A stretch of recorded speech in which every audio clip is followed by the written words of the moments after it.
真的一定要100%的善良吗？那样就叫善良吗？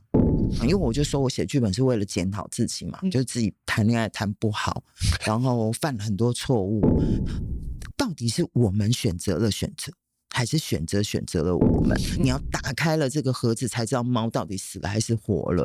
既然我们可以成为情敌，表示我们某一些品味是相似的，至少对爱情，为什么我们不能成为朋友？我自己觉得，我喜欢发现人善良部分，即便我们不够善良。这里是只能喝酒的图书馆，一个出租成见、探索未知的地方。我们的好朋友 Speak 又来了。你使用了这一段时间之后，你有什么感觉？我常常觉得啊，语言是一个框架，它也是我们思考的延伸。学习一个新的语言，可以让我们融入这个世界的文化，也可以让我们重新看待生活的方式。我觉得学好一个语言的最好的方式就是从听跟说开始。学习语言本来就需要一个很好的环境，那现在科技进步到其实我们用手机就可以有这样子的一个环境， Speak 就是一个非常好的工具。目前 ChatGPT 的母公司 OpenAI 投资了一个全年无休 AI 英文口说学习应用 Speak S-P-E-A-K。 用 Speak 学习英文时，它可以帮你分析口说流利与正确度，从发音、文法到片语，全方位引导你，无论何时何地，让你365天都可以沉浸在英文口说环境中。在忙碌的工作中，利用零碎时间随时练习说英文，每天练习10分钟，1个礼拜内你就可以熟练掌握超过1000句话。下载 Speak 是完全免费的，里面包含超赞的真人导师精华 mini 课程，但要使用他们厉害的 AI 家教是需要付费的。原价1年7000台币，现在打4折是2790，算下来1个月只要200多块，费用比上真人课程便宜许多哦。想要体验学习语言的新方法，为你量身打造的学英文环境，快下载 Speak， 资讯栏有连结，或在 App Store 或 Google Play 中直接下载 Speak S-P-E-A-K。 本集节目由 Speak 赞助播出。大家看电视会摔那个遥控器，对对对，你有看到哈？要拍成这样。对，所以后来就为了想知道说为什么导演会读不懂剧本，为什么导演会拍的这么潦草，我觉得是很想要知道这一点，我才去做导演的。因为我觉得我不能光摔遥控器，不能光谩骂，你应该去尝尝人家的难处，或人家在现场会发生什么状况。所以我就真的去自己去导戏，是，然后从电视剧，然后又导到电影。然后其实我第一次当导演的时候，我就默默回家在我的笔记本写下说，我要跟所有被我骂过的导演致歉。原来现场是这么有压力的状况，但你真的可能会因为那个压力，所以你真的会忽略了一些事情，或者是说你必须要60分就让他过关。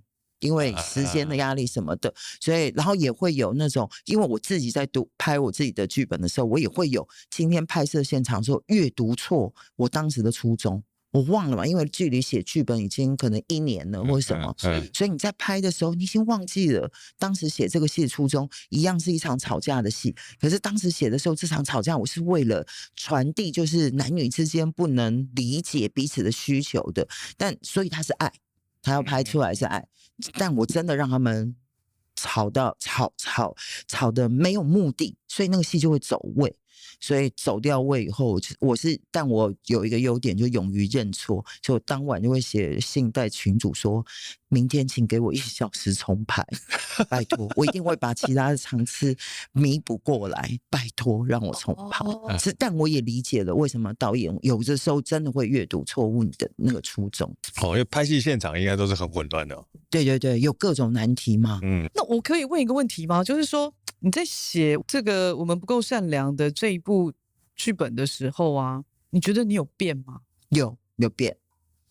我一直以来都有一个习惯，因为我就说我写剧本是为了检讨自己嘛，就是自己谈恋爱谈不好，然后犯了很多错误，然后所以我就一直每一次都用一些故事来检讨自己，不管在爱情上面或者是为人处事上面的一些东西，我很喜欢一边写一边检讨，所以我自己有很多情绪或我有很多问题都散诸在每一个角色里面，所以既然要检讨，所以它就是一个后设形式的创作，所以就变成我40岁的时候都在写30岁的人发生的事情，所以现在我已经50几岁，所以我在写40岁的人会发生的事情，所以这样子我才能真的回望然后才能真的检讨到当时犯下的一些错误。所以当然有很大的不同，因为30岁的时候我们烦恼的事情跟50岁烦恼的事情不一样，而且回去检讨那个东西，以前40岁写的时候检讨的东西是真的对自己很苛责，但我学会了不要那么对自己苛责，所以我50岁回去的时候，我包容力多了一点，所以我才会写我们的剧名叫不够善良的我们嘛。但是我其实要说的是说，真的一定要100%的善良吗？那样就叫善良吗？所以就是多一点包容，就是允许我们有缺点，允许我们有时候先想到自己。我现在允许了，对。我觉得小时候我们的对善恶的这个界限都是太很明，对，黑跟白，这个是好人，那个是坏人，对，都没有任何中间的地带。长大了之后才慢慢发现，好像好人坏人他就是在同样存在一个人的身上。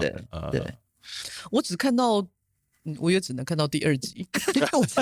对，被我规定的，只能先看第2集。最后停在徐伟宁哭的那一段的时候啊，怎么说呢？我觉得有一个层次，那个情感有层次在里面。我懂你说的，对，因为我看到因为第2集后面结尾的时候啊，我觉得我心里好拉扯哦，就是那个情绪很拉扯。可是我们人活在世界上，真的其实每天情绪都在拉扯。就像我其实以前在我可能不会爱你的时候，我一直在写说选择包括到荼蘼，荼蘼也是在讲选择，用人生的 A、B 方案，然后最后 A、B 方案互相的指责对方说你不可以赢，你赢了我就证明我的人生是输的，这样子方法。可是像这一次我在写的时候，我就觉得其实到底是我们选择了选择，还是选择了我们？是因为我在写这个作品的时候，我被量子力学给着迷。我觉得量子力学跟老庄子跟人性有好多，就是有一些东西，就是只是科学尚未被证实，而不代表它不存在，甚至是很人性的一些东西，竟然在这么科学的东西里面一再的呼应。尤其我觉得它跟佛学也非常非常相似，所以那时候就看了很多这些量子力学的东西以后，就开始一直有一个很像薛定谔的猫的那个，就是说你要打开了这个盒子才知道猫到底死了还是活了。其实这么简单的道理，这个打开，可是它在科学上面真的就是这样子一个必须对。然后所以我觉得那个关于我选择的选择还是选了我，真的我常看你的节目，看到你陷入一些思绪里面，我就说纠结，各种纠结，我就觉得婷婷跟我好像，我也是一天到晚在背这些题目，然后每一次都有另外一个声音说算了，这干你屁事啊，不要再想了。而且有时候想到一个程度的时候会糊掉，然后糊掉之后就会再继续下去，然后就会觉得说到底有完没完？真的有完没完？对，我也是这样说，你好了，够了，停止睡。是不是要有这样的个性的人才有办法当编剧或当导演？我自己觉得确实是要有一些探索的精神，就关于人性。他现在说出这句话背后可能有100种不同的情绪，但是他到底是使用哪种情绪？就是表象我们理象的我们。在这部戏里面，我在看林依晨呢，我就觉得说哇，我到底要喜欢他还是讨厌他然后一直在那边拉扯。我喜欢我让你产生了这个情绪，然后尤其是你知道他用那个脸书去寻找那个徐伟宁的。对，我觉得我会干这种事我也干过，我会干这种事。对，然后你就想要知道人家在干嘛，我到底为什么要知道他在干嘛？但我就很想知道他们2个是情敌，是不是？算是吧。他们是同年同月同日生，他是同月同日生，然后又有同样的品味，然后又挑选同样的男人这个是我自己一直在想，就是譬如说情敌的关系，是因为我们是先成为情敌才认识彼此的。但是既然我们可以成为情敌，表示我们某一些品味是相似的，至少对爱情的品味是相似的。我相信这个。为什么我们不能成为朋友？我们的命运却可以，我们一开始如果都变前女友了之后就可以。对，因为我们2个人的认识是因为他的前女友介绍我们认识的。这么精彩，我可以听这个故故事吗？因为他前女友，我们本来就是很好的朋友，但是我们变得很好的朋友，是因为我们我觉得我们是同频率的人，有时候你知道那个品味是差不多，真的就是林晨跟许瑋甯嘛，对，品味差不多的。所以你刚刚在说到底是。你知道那个我可以理解，对，你可以理解，可以理解，所以我就说我在看林依晨的时候，我就在想说，我到底要喜欢这个人，还是要讨厌这个人？好难。然后尤其是因为我只看第2集，不是只看第2集，是看到第2集，对，所以停在那个许瑋甯在哭的时候，我更纠结，然后我就很气，因为我那天晚上睡不着。我最近失眠是不是因为我只看到第2集？太棒了，我让婷婷失眠，看到睡不着，这是很好吃。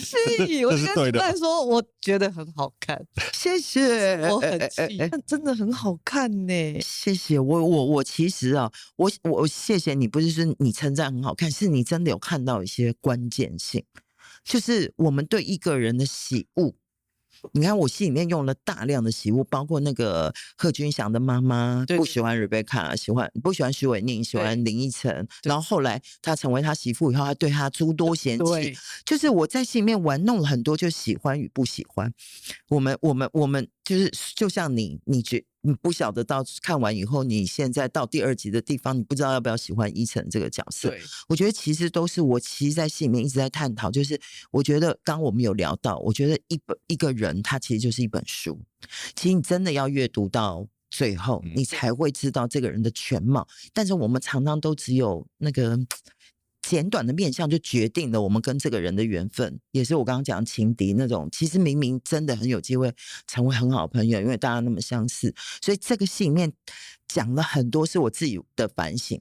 我讲一个我小时候的故事，我一直以来都会有那个第一眼的印象造就了一切的结果的，然后我就被这个害死了，所以我每一次都认人不清。我记得对，我到现在有一个非常好的朋友，我们已经近20几年的友谊的非常好，我只要有麻烦，我一通电话过去，他不管因为他世界各处乱飞，他都会赶快帮我的忙。但是我第一次见到他的时候是在一个 pub 里面演唱的，现场有演唱的，然后他正在着迷于一个歌手，然后很嗨，然后又很洋派，满口烙英文啊，然后衣服又穿的衣不蔽体，所以我就第一眼印象说这是哪来的妓女啊？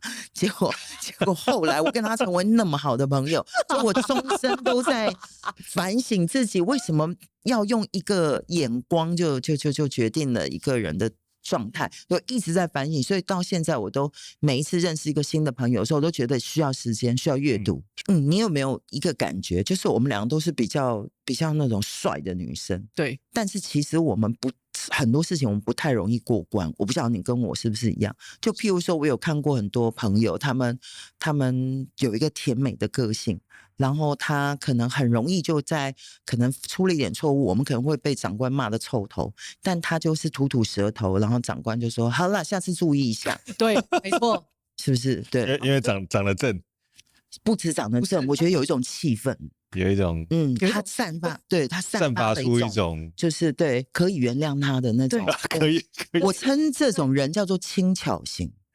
轻巧，他很容易就过关。就举例说，电梯门要关了，我们说等一下，我们就会被夹到手。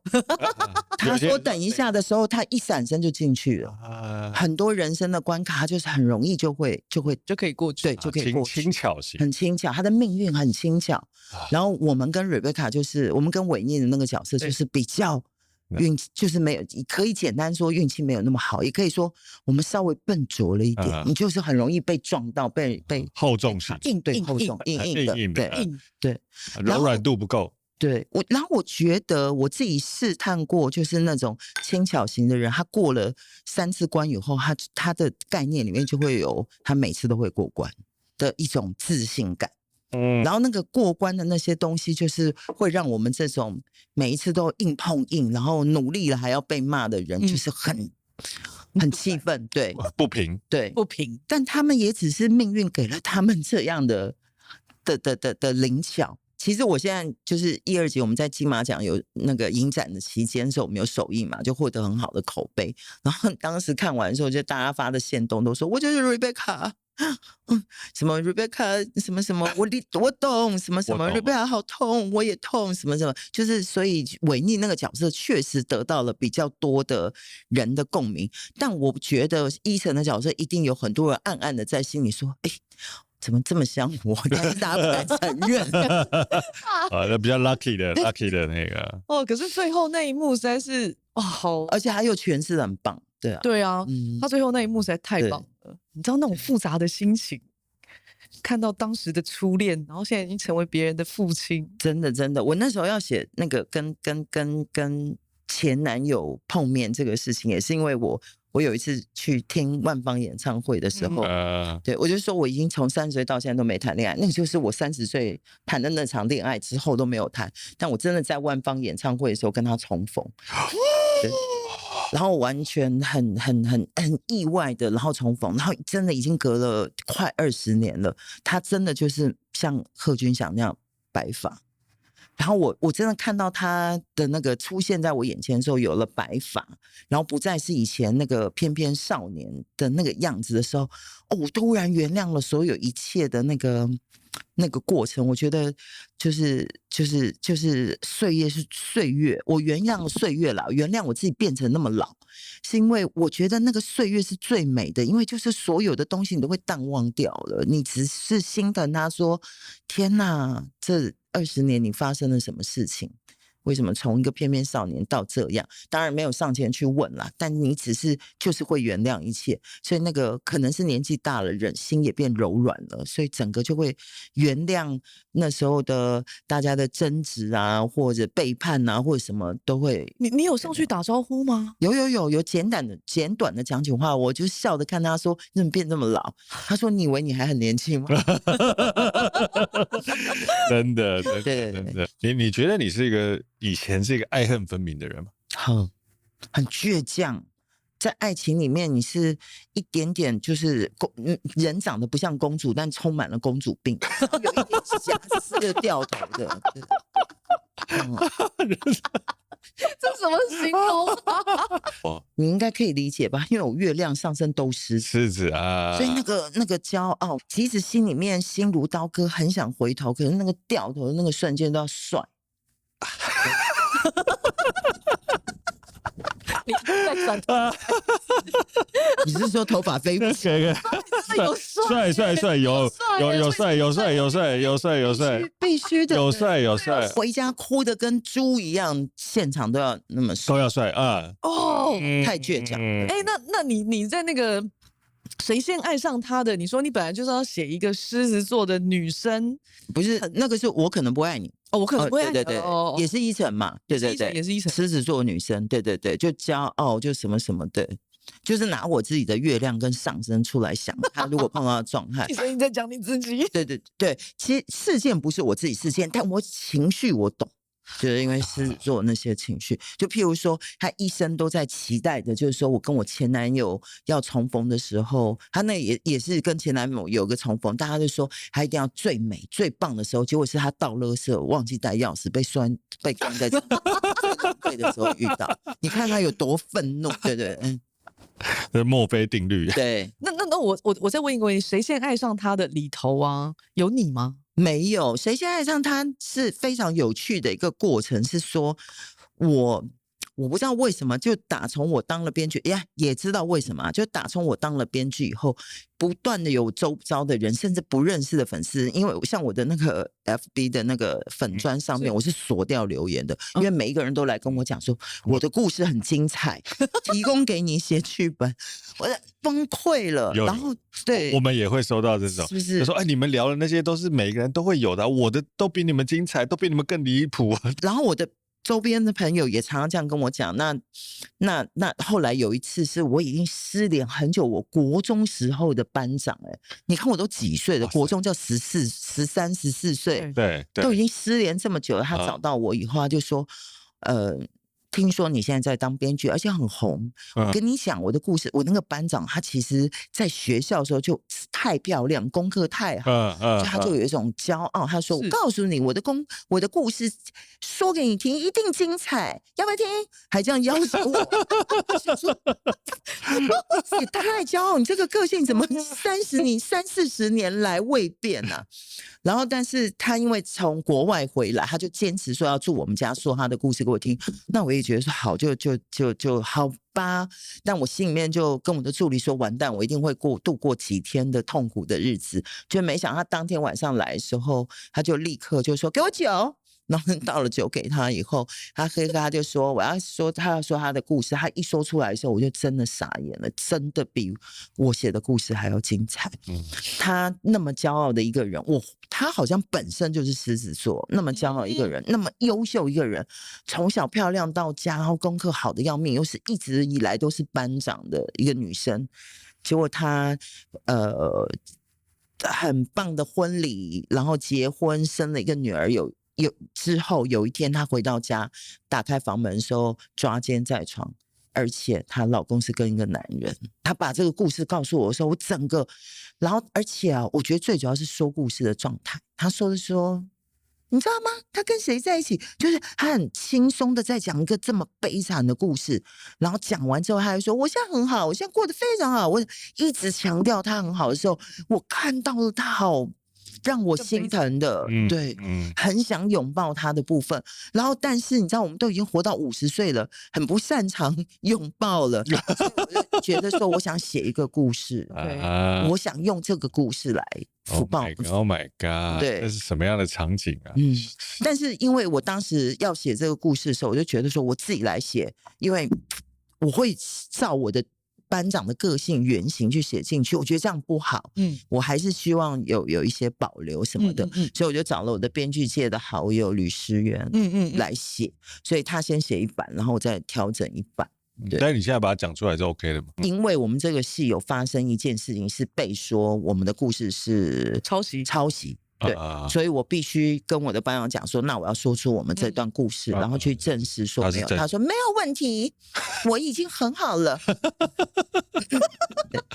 Oh my god！ 可是我好爱这部电影啊，我也非常非常爱。我觉得我当时是觉得说，我想用一个方式去跟大家说，其实我们又不是上帝，我们哪有资格去评断什么样的爱叫做正确的爱？然后我很想替同志发声，但我觉得每一次都把同志拍得好悲情。明明我身边的同志朋友都38的要死，讲出来的话好笑到要命，可是一直用悲情诉说他们不是办法。我觉得应该让大家看到他们可爱的地方，所以才用了一个同妻的角度，碰到一个很鲜活的一个同志，对，然后的撞击，所以我觉得我有开创了一条说同志故事的一个新的路线。但是我看完这部电影之后，我有一种无奈感，但同时间又有一种明朗，就哇，你说的很好，好像看到了一个就是替这个让大家看到以后，替这个就是这种关系状态找到一个好像一个解套的那个被我们剥松了一点点，有没有那个结，好像被剥松了一点点的契机。我同时间感受到很多不同层次的爱在里面。你的那些咆哮，那些愤怒，那些埋怨，它也都是爱。就是在那个过程里面，你可能不知道。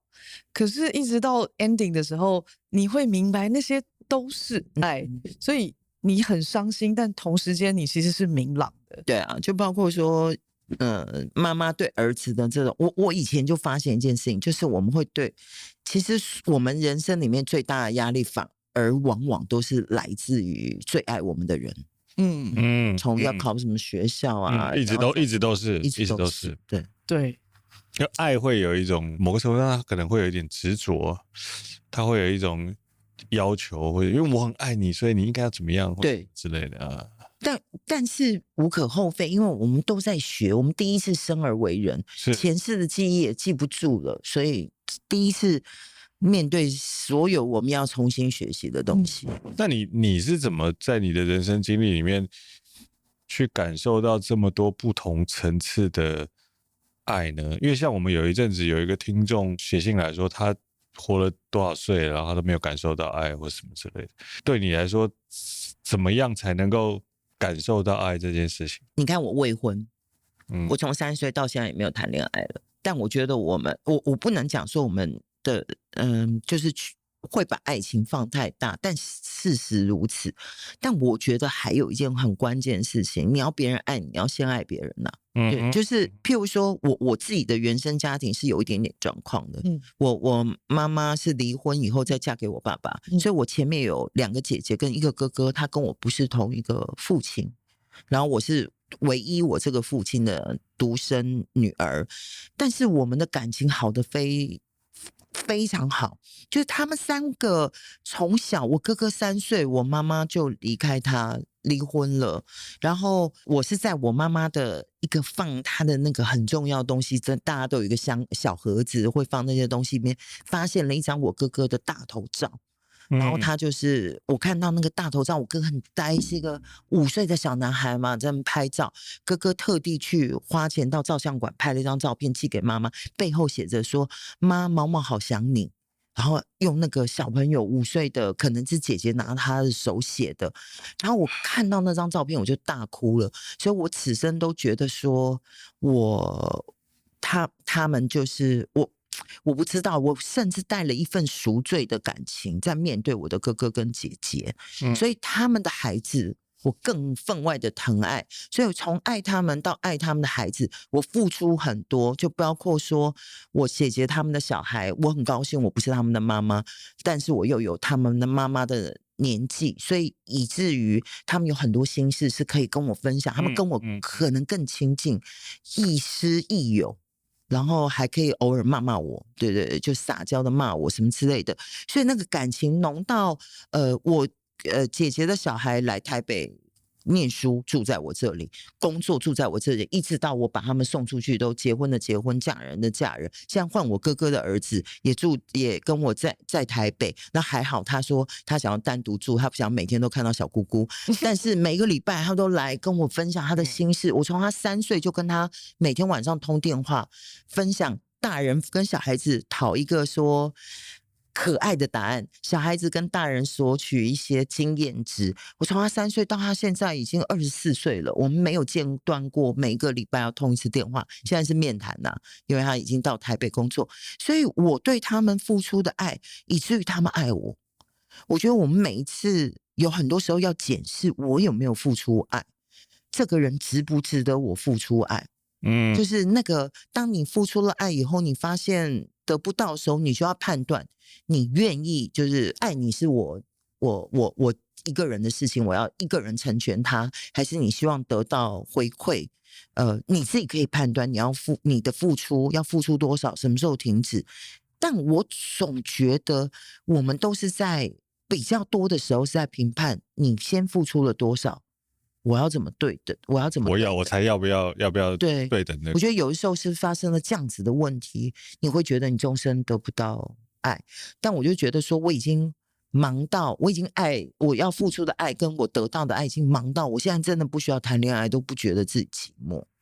我只有每天傍晚的时候要吃晚餐的时候，会觉得说，如果万一我的助理不在。就是瑞贝卡接到那通电话，对对对，就是我的心境，就是没有人陪我吃晚餐，我又想吃麻辣火锅的时候该怎么办？对，所以我大概唯一的会得到寂寞的感受的时候是这个时候，否则我都觉得很丰盈，因为你先付出了，而且我想要跟大家讲，其实我觉得付出爱的快乐更快乐。我不晓得怎么具象的形容，但你们要不要试试看？但我很想问你一个问题，是你有空虚感过吗？空虚难免，这个绝对不能说没有。有的时候会真的觉得说，有的时候我也会生气，跟我的外甥女很久没来看我了，或很久没来关心我的时候，就会说：好啊，我就不是你们的妈啊，你们就去也会情勒一下，对对对，难免。但是那种刹那不多。但偶尔真的会有。对你来说，你是怎么看待空虚的呢？我觉得人需要独处，我觉得现在人太怕独处了。你常常思索一些很怪异的问题，不就是在独处的时候思索出来吗？但那些怪异问题很棒它可以饱满我们每一个人。我觉得如果你要每一次当我感觉到空虚的时候，我会开始不断的跟自己对话，但那个对话很棒。因为你看我有个理论是说，我们都跟我们的朋友聊天，说我要认识他，我要多跟他聊聊，我要认识谁什么什么，从他身上看到我自己。对对，但是明明一直跟我们相处就是我的灵魂，但大部分的人是不跟自己聊天的。也就是说，我们要借由聊天更认识这个人的话，我们根本就不认识我是谁因为你从来都没有跟自己聊天，是吗？对，就包括我有时候犯小心眼或嫉妒人的时候，嫉妒吕时间写的剧本比我好的时候，我也应该跟自己聊一聊，然后就会说，对，我就嫉妒你。当你承认自己嫉妒的时候，一切都很开心。对，我也会大笑说，哈，原来你也是个小心眼的家伙，都活到这么老还小心眼，你就会释然，你不会我懂，对，忽然认识自己的时候，你觉得你跟自己很接近的时候，那个 moment 是很 rewarding 的，是很感受是非常好的。你忽然认识自己的时候是很感动的。你掩饰的时候，反而那些都变缺陷你不掩饰的时候，你面对他的时候，他变特色，他变你的小缺陷、小幽默处。对，你忽然觉得你怎么这么可爱？对，连这种这么小的事情、这么离谱的事情，你都可以这么糟糕的变成那个样子，那你会说这个人还不错，蛮可爱的。对，我刚会问那个问题，是因为我在那个谁先爱上他的，跟就是这一次我们够善良的我们里面，我其实在这个里面我有看到空虚，所以我才问你说，对你来说空虚是什么？因为它好像不是好像不是能够被填满的东西。你说的对，这就是我说50岁回望40岁。我40岁的时候，常常会觉得，为什么我会是一个人？为什么我不被这个社会轻易过关？为什么就是那个空虚感会对自己很多的时候的不认同或什么？所以我才会用50岁去写40岁。所以包括你说那个依晨的角色，每次都要靠一支烟，然后会东想胡思乱想，那都是一些空虚匮乏。但是到50岁的时候，我有发现，就是这些空虚匮乏，你一定不要放弃它。他看似是因为老公又要晚回去，儿子睡着了，我忙了一天，我需要找一个有趣的事情来满足我这个时间。其实，所以他才去搜寻情敌的脸书嘛。但你往下挖，其实是心里他一直有个问号：我的老公是不是才爱着他，而我只是适合成为他妻子的一个人？但我想问的是，他是个问号，还是因为其实他就是脆弱呢？都是问号，不就是一个很脆弱的结果吗？就是因为脆弱，所以制造了这个问号。有时候问号是我们自己制造给自己的。其实我们常常有问号就会是脆弱的吗？我觉得问号都是因为脆弱产生了，但是有问号都会是脆弱，不一定。但问号绝对是脆弱产生的。就譬如说，有些时候为什么我们不能眼见为凭啊？就她的老公努力的要做一个什么什么，但我一直要想我没有看到的他在做什么。就是我就会一直的努力。这个问号不就是来自于我脆弱的不自信，或者怀疑？对，你就开始怀疑，各种怀疑。对，然后怀疑久了就变真的。对，为什么？因为你一直怀疑的时候，老公就觉得你都一直怀疑我了，都把我打到变成坏人的那个状态，那我为什么不干脆做这个事情？而且一直怀疑别人，你会把那个距离拉得很远，情感上的距离就会有一些伪装嘛，伪装就有一些问题的隔阂。对啊，有时候我会刹那之间突然觉得空虚是一种脆弱，但是其实还蛮美的。是我真要讲，你还没有讲的时候，我就要用美这个字眼了。对，怎么说呢？生活不能永远那么的丰富，因为它就不丰富了。偶尔那个我的旋律应该要降下来，让我荡到谷底。就像我其实有一阵子犯忧郁症，但是我一开始的时候想要赶走那个忧郁症，后来我发现我为什么要赶走它？我可以跟忧郁共存一下啊。我可以倾听一下忧郁，他在跟我诉说什么啊？就是那个东西，就荡下来的那个东西，它也是一个美妙的旋律。这个忧郁是让自己慢下来，然后他或许也要跟你诉说一些什么。我觉得这有时候可能也是真的，是因为有时候我觉得我们在想尽办法在满足这个社会的期待，跟做出很多我们自己不见得那么喜欢的事情的时候，其实我们很常忘了跟我们自己沟通，去理解我们自己是谁，然后就会开始不喜欢自己，开始有各种的。就我听你的演讲，就讲到有一个就是我们都没有跟自己讲话，对啊，会在睡前跟自己说5分钟的话，至少说个5分钟嘛，对啊，对，跟自己聊聊天，去理解你到底在想什么。我觉得很多时候，我觉得对我来说啦，忧郁很有可能就是你跟自己离得很远。你说的很好离得很远，这个字眼超精准，就是忽然有一天感觉到你跟真实的你自己离得很远，这件事情会让我们感觉到不舒服。那他或许这个不舒服，可能就是在告诉你一些事情，就是你应该要跟你自己拉近多一点的距离。对啊，像你们有看1、2集嘛？第1集我就开始开宗明义，就说会不会我们误会了自己？我们一直要说生日快乐、情人节快乐、新年快乐，连端午节快乐什么的，这些一直好像快乐变成我们唯一正向的东西。谁说的？是谁告诉我们？从哪一个环节开始，大家觉得我们的情绪只可以有快乐，才是对的？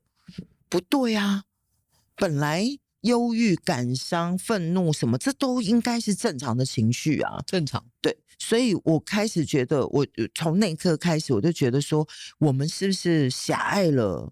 我们把健康的心灵弄错了。健康心灵本来就是每一种情绪，我都应该正常的释放、正常的拥有，而不是只贪图想要快乐。所以后来我对于忧郁症、忧郁这个情绪的时候，我每一次都是跟我自己讲说：“哦，来了。”好，那我们给他3天，好好的相处一下。来了，对。但是什么叫做来了呢？来了大概就是你知道那个事情要来了，然后你欣然接受它。对，欣然接受。它是不好的事情，那你也欣然接受。对。对，然后而且我觉得是要扭转，就是他没有不好，就是人其实要正常的忧郁一下，正常的哭一下，或者说那个不好就是正常，其实是正常的。对，所以我其实有我后来就常常发现，说我有一段时间没有哭了，我就会跟我的助理说，快找一部可以让我哭的电影，我觉得我应该要排，应该要哭一下，对，有这个很好。就我觉得我年轻的时候就很喜欢看什么法国电影、西班牙电影、意大利电影，然后看到那种哇，这是慢到一个不行，然后自己在那边处在一个情绪里面，泪流满面，然后自己不知道为了什么，但都觉得那感觉蛮好的。而且其实那也是一种排毒，就是我把它排光以后，我就不会变成它是我心里面的一个疙瘩，或者造成我明天起床以后的一种不爽的情绪。对，其实我真的觉得说，社会希望我们做一个完美的人，所以我们那个完美的形式，我们是把它用压抑，就把我的比较夸张的情绪全部都压抑起来，不管是忧郁啊、愤怒啊这些事情。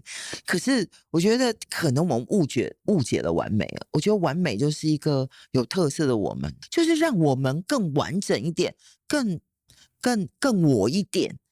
我觉得我们可能会更可爱，说不定。更像个人。对，更像个人。而且我真的，我生气愤怒的时候啊，我真的会把我生气愤怒的这个扣打，就是我有多少我就把它用完。我不会人家叫我停止我就停止，不会。老娘就是要用完。我有感受到。真的。而且你越叫我停止，我他妈还没用完就不准叫我停止，我也不会停止。你知道某种程度上，这也是跟自己和解的一种方法。没错，没错，真的。前几天我助理才跟我讲，他说：“我知道你现在很愤怒，你要不要把他整个let out。对对，赶快发泄出来，我让你发泄。”但我就说，可我现在要赶一个自己觉得说差不多了，到这里就行了，赶快赶一个东西的。而且你用完了，其实你会越来越少。这种东西没错，其实会越来越少。其实我一直觉得，我一直很相信，我不晓得你们相不相信这件事情？我觉得情绪会影响我们的健康。尤其其实有很多书里面有谈到，尤其癌啊、瘤啊这些东西，它其实跟情绪有直接的关系。对，所以我才觉得我们应该健康的释放我们的情绪，而不是把它压抑下来。然后还有一件事情，我自己深深的有一个体会，我觉得我们有很多时候都在讨厌自己，很多时候不自觉的讨厌自己。可是这个讨厌发生在什么时候呢？就是当你开始知道自己犯了一个错误，或自己生出了一个不太好的状态的时候，你忽略了它，你不去直视它。所以我觉得，如果你想要让自己更喜欢自己，先从一件事情练习起哦，认错。对，没错就是我们通常的 ego 都很大，对，自尊心都膨胀到一个程度，对，从来都不去检讨自己。对，但那个东西其实会在心里面一直说，但有时候检讨自己检讨到过头，或是好像也不是很好。你是检讨过头的，他是很爱，我也是，对。可是我跟你讲，那也是我的扣打啊，你知道吗？所有的一切啊，所有的一切啊，都要再到这个承认啊，就是你有承认你有承认这2个字的时候，你就会了解自己了承认，对。就是我说，原来我这么小心眼耶，我就是这么小心眼。对但我想要问的是，为什么人没有办法认错呢？那个源头是什么呢？我想要理解是，其实就是对自己的自信不足的时候，你很怕面对自己犯错。当你自信很够的时候哦，你是真的就是说抱歉，刚怎样，你是很容易的。所以越是你自信不足，你越怕犯错的时候，你越会犯错，然后越不敢承认自己犯错。其实我们都以为那样子是一种比较骄傲的表现，其实没有，其实破绽很多，大家会一眼就看出你的没自信。但我真的很鼓励大家，就真的从一个小事开始练习，说抱歉，我没弄好，然后你去感受一下你的情绪，真的不一样，比你掩饰自己是我犯的错这件事情一定爽，我不要说的太夸张，3倍。所以我常常有时候就是乱发，就是没弄清楚事情，就说为什么要这样子呢？然后后来有人来跟我解释说，因为怎样，你前面说过怎样，说人家怎样，对，其实是你的问题，是我的错的时候，我在群组上面说不好意思，我刚怎么道歉的时候，我都有一种奇怪的感觉，是我高人一等。我懂，就是我愿意，对，我懂那4个字的勇于承担。对啊，你就会觉得你比较高。你比较帅，但是我觉得看待自己这件事情啊，因为你对你自己有一个期盼啦，那个期盼，我觉得要面对自己的那些不足啊，真的蛮难的。就好像，其实长期以来，我都一直对我自己大学没有毕业这件事情感到自卑的。其实说真的，有时候我在检讨自己，很自卑的那个心情，那个源头到底从哪里来？因为它本来是很抽象的，你要让它渐渐的具体化。你知道，越趋近具体的时候，越可怕。对，因为事情的真相就在那儿，只是你不想要把那个云雾拨开，你好像就躲在那个云雾里面。虽然那个自卑，可是你还是可以好像好好的去保护自己。可是其实你根本就没有，你是处在一个最危险的状态里面。所以一不小心你就会崩掉了。所以你就会在武装那一块，武装你最没自信的那一块嘛，对不对？但我其实要跟你讲，我没有念大学，我其实念了南部一个没有很好的美工科，东方，对，然后他们那个学校以打架闻名，但只有美工科可能比较有一点知名度。然后当时是被我姐姐骗了，就是说，因为我想学戏剧，我姐姐跟我讲说美工跟戏剧很有关系，我就念以后我就说哪有关系啊？所以我毕业我都不会画画，我混了5年毕业，所以这也是我最自卑的一点。我对学历的问题，因为我接触到了编剧界或导演界或什么，他们全部都是相关科系毕业，甚至国外留学回来的。对，所以它也变成我的自卑。但我后来啊，真心的觉得，我从里面找到了不自卑的原因是，我看到了他们在专业教育里面。但我先讲我看到的东西，再说那个我看到他们在专业教育里面的那个框架，我懂，我反而是我懂，没有框的，对，就是你刚刚说的那个没有框，喝一杯，真的是没有，所以没有念完的人反而比较没有框，念完的人的框比较多。这个是真的。我其实有这种感觉，对，像我就是很多框的人，所以我自己有一句。很早的时候，我去参加演讲，说一直跟大家分享的是说，没有白走的路，不管走的是什么路，真的没有白走真的。我也说过这句话真的吗？对不对？我们就都是婷婷，是不是？都是婷婷。我那个因为写剧本的关系，所以我不知道为什么手就变成了我视觉的一个很重要的焦点，然后延伸到触觉，所以我就是永远我的四周，我家所有的地方我都会放乳液，我一定要把手弄到一个黏黏的状态。那你写东西，你在打字的时候，你会有时候把戒指拿起来，有时候戴上去吗？也会。这什么奇怪的癖好？有一次、而且我有时候会就是分，他会啊，他会把它拿下来再放回去。我有一个，对，我发生过一件事情，拿下来放上去以后它就掉了。就跟我在闲聊的时候是会观察人的，我很喜欢人，所以我就会一直看人，所以我就是照你讲的这样，一直这样，然后闲聊完了以后，我的戒指不见了。你为什么喜欢人？为什么？我超级觉得人的每一个面向都好有趣哦，包括我们刚刚讲的那些愤怒的人，包括各种，就是所以我只要没有在赶作品，或者我提醒我自己说请到当下的时候，我就会看见人的可爱之处。我有一个好友，他在脸书上经常发表一些就是他很爱在脸书上发表他的文字。我每一次看到他一天可以发3-4篇 po 文，然后每一篇 po 文他碰到的都是怪事，就碰到可恶的人、可恨的司机、什么可恶的道路什么什么的。他每一篇文章都在抱怨的时候，我本来觉得说这个人到底怎么了，后来我就笑出来了，就是他可以把每一件事情都看到他们的缺点，真是不容易。然后我就发现了我自己可以看到很多事情的优点。就是我举一个例子，就是我常常不在当下，我很喜欢开车，因为我开车的时候都会听音乐，听完音乐后我可能就会想故事情节，所以我常常会不知道我刚刚红灯有没有停，所以我后来把车卖了。救命啊！这听起来太危险了吧？然后当我意识到这一点的时候，我就说卖车。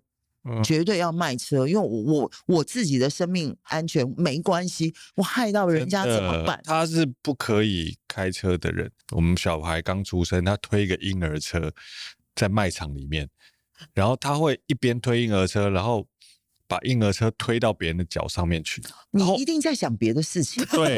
对，他就是一边推车，然后一边想别的事情，然后一边逛街，然后他就会把车推到。对，他就是完全是这样的，跟你一样，完全理解。因为我们是爱思索的人，爱想的人，所以一定会犯这个错误。所以我就发现了，我常常不在当下，所以我就会提出一个事情是说，我会用我自己就说，你不在当下哦，赶快回来当下。可是当我回到当下的时候，我就发现世界上好多很有趣的事情。我记得我有一阵子因为拍戏，然后时差什么各种，我胖到无以复加，真的胖到我自己看到那个照片说，天哪，你不能再这样下去。所以我就到我们民生社区的那种公园，就规定我自己每天就极慢跑个几圈。跑到我自己觉得可以了才停。但我就在那个骑慢跑的时候，傍晚的时候，因为我喜欢傍晚去跑，然后在傍晚跑的时候就发现很多被晒的老人家，就是被推我知道出来，那个菲佣或者应用会推出来，对，晒老人家，对，然后就有一个北北，我几乎每天跑都会碰到他。然后有一天，那我是一个很有跟你一样，就是你楼下那个健身设备那么漂亮。那么齐全，就算我不是运动健将，我那个整身的装备要有啊，很漂亮的、很露的那个慢跑的衣服什么穿的。所以有一次我在那边跑的时候，我就穿了全新的航当，然后有一点那个性感的航当在那边跑的时候，然后北北被推出来的一个北北坐在轮椅上，都已经中风了，然后就说。小姐你好，我第一圈经过他的时候，小姐你好，然后第二圈经过他的时候，他就说好漂亮，然后第三圈经过他被撩了，对，又讲了一些那个撩我的话，然后我就跟他说谢谢，然后我就笑出来了，北北好可爱，你可以换一个观点去想说你是被性骚你也可以换一个观点。就是说，这北北都已经中风，他人生真的没有什么乐趣了。就我一个女胖子，穿了一点性感的衣服，跑过去的时候，给他制造了一些有趣的，让他可以想要跟我说话的过程。然后我当下就在想，如果是我那个朋友，他会怎么发文？那我又会怎么去思索这件事情？所以当下是一个最能够认识自己的时候，就是我总是会看到人性我就是相信人是善良的。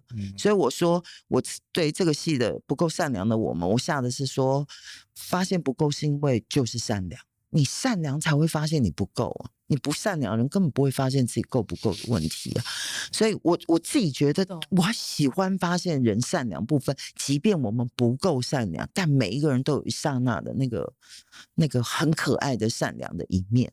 就是你如果会看到不够善良，是因为你本身是相信善良的这件事情。对，因为我看了一个影片，然后在上面你有说过，说你曾经不小心成为第三者，对，你在你觉得你可能要深陷其中的时候，你赶快离开。谢盈萱就说你是不是你可以喊刹车你就刹车的，喊停就停，在爱里面，在爱情里面。然后你说你不是可以说停就停的，你只是你也没有什么方法，你就是赶快交下一个男朋友。对，那时候用的最笨的方法就是这个。可是因为你刚刚在讲的时候，我突然在想一件事，就是对你来说，当时那样的离开是你表达爱的方法。可以这么说。其实我觉得有的时候我们对爱情是需求，是一种证实自己值得被爱的一个方式，它不是好的方式，但有些时候我们很想要证实我很值得被爱，所以当一个你明明知道不应该有的爱情发生的时候，甚至你还没有真的爱上对方，你根本没有仔细去思索你有没有爱上对方的时候，就开始了这段爱情。可是我觉得我当时的那个情况是比较多的时候，是我想要证实自己是一个值得被爱的人，所以选择离开。没有，所以选择在一起。对，我接受了那个爱情。对，但我其实自己没有分析过我是不是真的爱上对方，但是我真正离开他的时候，是我真的爱上他。对啊。你真正离开的时候是真正爱上他。对，所以我刚刚才会想所以他说的很准。对啊。那是一个什么样的心情呢？就是我真正爱上他，我觉得我会开始想要有占有欲，我开始会侵害到别人的家庭的时候，我觉得我要停止。你就觉得那个危险了？对，危险。我觉得我会伤害到他，我会让他不幸福。原本只是想要证明自己，对，后来发现牵连甚广。对所以我觉得我那时候在听的时候，我觉得啦，你超级理解我觉得他的离开是因为我爱你。对，反而是因为我爱上他了，所以我决定离开。在某个程度上，你想要证明自己，但你也不想要伤害别人。对，当时觉得自己不会伤害到别人，因为我没有那么爱你，所以我不会有那么多的大问题。对啊，所以不够善良的我们呢、真的，我们都有不够善良刹那，对啊，但是是我们也有最善良刹那，看似绝情，嗯，就是我毅然的掉头对啊，但其实是最大的善念。是啊，但你人知道吗？到最后他都没有理解我的善念。那你理解吗？我知道，我其实自己完全，而且我觉得，当你很坚定你这个念头是善的时候，你连解释都不想解释。那你还在意他不理解这件事情吗？在意，我觉得那个不理解就足够我离开是值得的。对，因为我觉得，对，因为我觉得其实到最后是我爱他比较多，而他的占有欲比较多。我觉得我们都有不够善良的我们，一定有，我觉得真的有难免。对，这是一个完全是一个第三维的空间呢。它是一个微观的世界，是它宇宙，它是一个微观，但它同时间也很宏观的。对啊，你必须可能要用生命去实践跟感受，你才有办法体认到这个东西的存在。因为你刚刚有说你30岁以前就疯狂的谈恋爱，但是30岁以后就不谈恋爱了。是没有缘分谈恋爱，还是你刻意不谈恋爱？可能是没有缘分吧。我30岁之前是被我的好友都说，你可不可以稍微休息一下，就无缝接轨这样啪，一个接着一个，一场谈，你可不可以休息一下？然后我那时候还很得意的笑啊什么，尽力体验人生。对，各种男友，比我矮的，比我老的，比我年轻的啊，我还谈过师生恋。你试着收集这个世间所有的，我没有收集，就是我那时候没有办法判断什么叫做爱，就是喜欢你就谈了，对，都来，对，拢来，对，就谈了，试看看再说。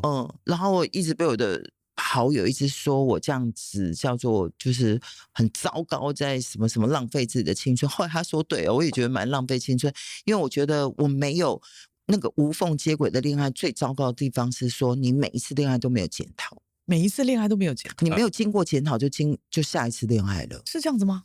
我觉得那个很可怕。我觉得每一次恋爱的开始与结束，至少给自己一点时间去。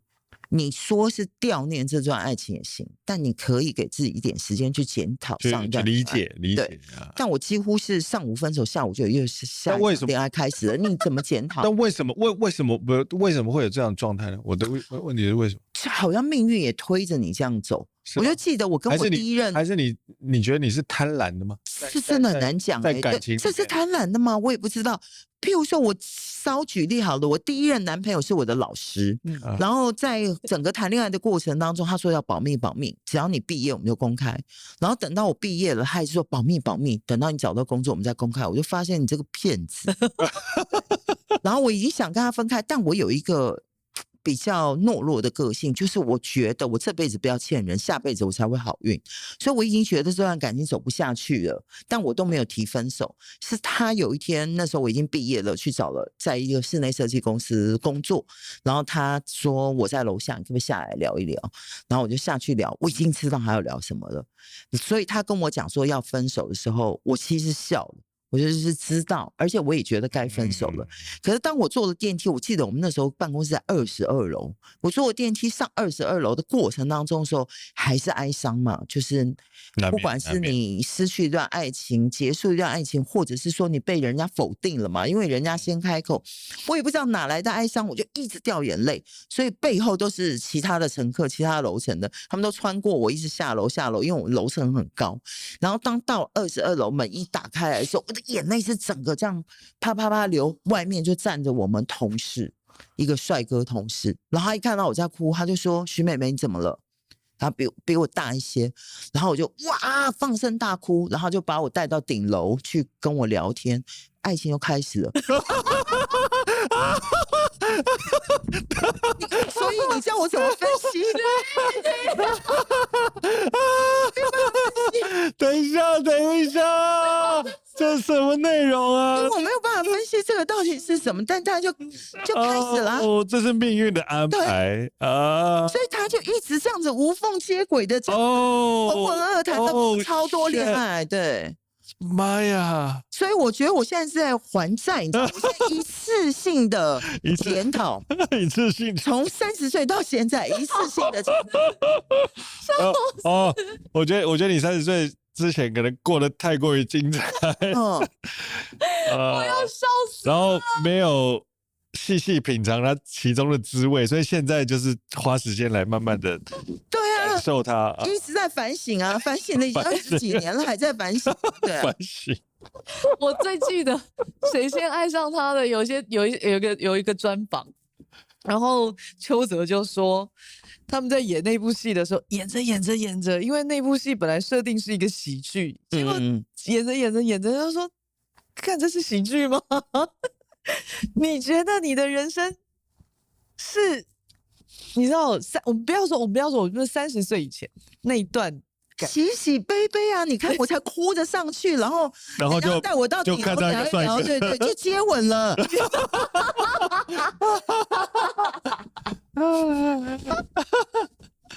聊着就接吻了，对，怎么会有这么好运的事情呢？可能小时候长得还蛮可爱的。我快笑死了！救命啊！你对于过往的30岁以前的这些恋爱，你有没有遗憾？我没有遗憾，我坦白讲哦，这个真的很好笑。我每次都说，我怎么会跟他谈恋爱？我现在回想的时候，所以我一直说，我就是要检讨，是说我还没有懂爱，我可能是借由恋爱来学习什么叫爱情，但是我那段没有检讨的过程，让我失去了这个机会。所以我每次啊去算什么塔罗啊，去算什么，以前有那种彩色的瓶子去算什么什么的，他都说我此生的议题是学爱。当时很不服气，各种老师都跟你讲，我现在懂了。那我再问你一个问题，那你有亏欠吗？有亏欠吗？你有亏欠？我尽量做到不先跟人家提分手，这样当然是没亏欠。我每一段爱情我都知道说完蛋走不下去了，真的要分手，大概都知道。但我绝对不先说，因为我就觉得说我要做那个被你遗弃的人，下辈子你就会还我。我不知道老是有这个荒唐的想法。可是你就是先谈下一段恋爱啊，对，但是都是人家先跟我说分手了，然后我立刻就跳到下一段爱情，伤心了之后，然后就忽然有人想要再把你接住，对，只有那一次就是我提分手，只有你像刚刚提的，就是那个是因为爱我先提分手，对，然后我是先。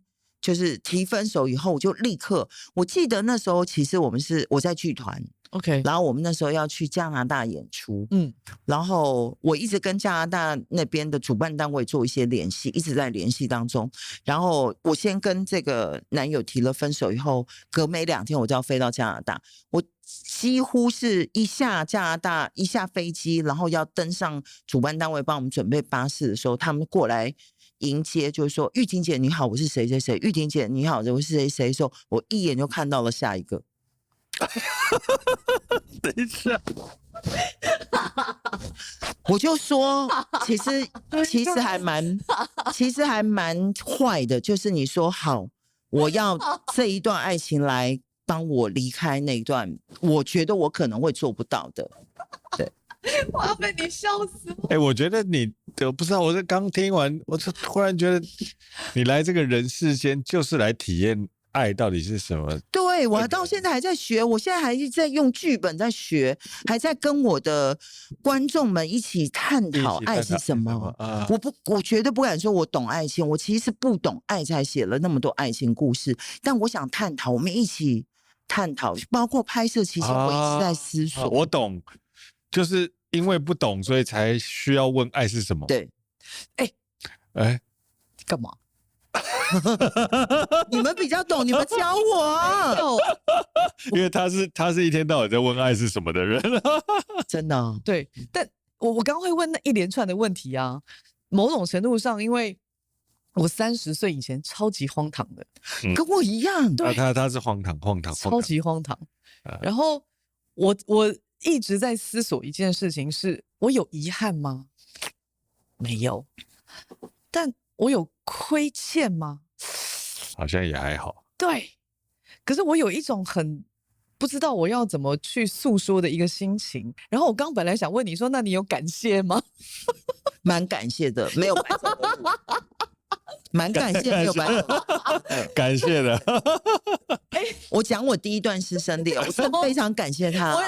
但是我要先讲，我那个在影片上面听到你讲那段师生恋的时候，我真的噗嗤笑了，真的假的？真的。那什么好像是本来是很 diss 你的，在课堂上，对，然后他完全偶像剧情对，节，然后去按他家电铃的时候，老师跟他讲说：“你终于来了。”我看完那一段，我觉得那完全就是设一个套路，完全是偶像剧，套路啊，对，很坏但他已经过世了，所以我觉得那时候有一种小小的虚荣，被老师喜欢。就算是暗暗的，你都有一种虚荣，所以我觉得我唯一觉得有一点亏欠是，我可能没有到爱，我只是觉得这个老师很酷，因为我们学校真的有一点点小烂，就是大家都在，就是我每次都会发出很多疑问，就是学校老师叫我们学喷画，就是要把一只茄子喷得很像，我说那拍照就好了，我就会抵制。所以到我毕业，我都没有买那个喷笔，因为我就生气，我就觉得说那拍照就好了，为什么要喷那么像？设计不应该是这样子的。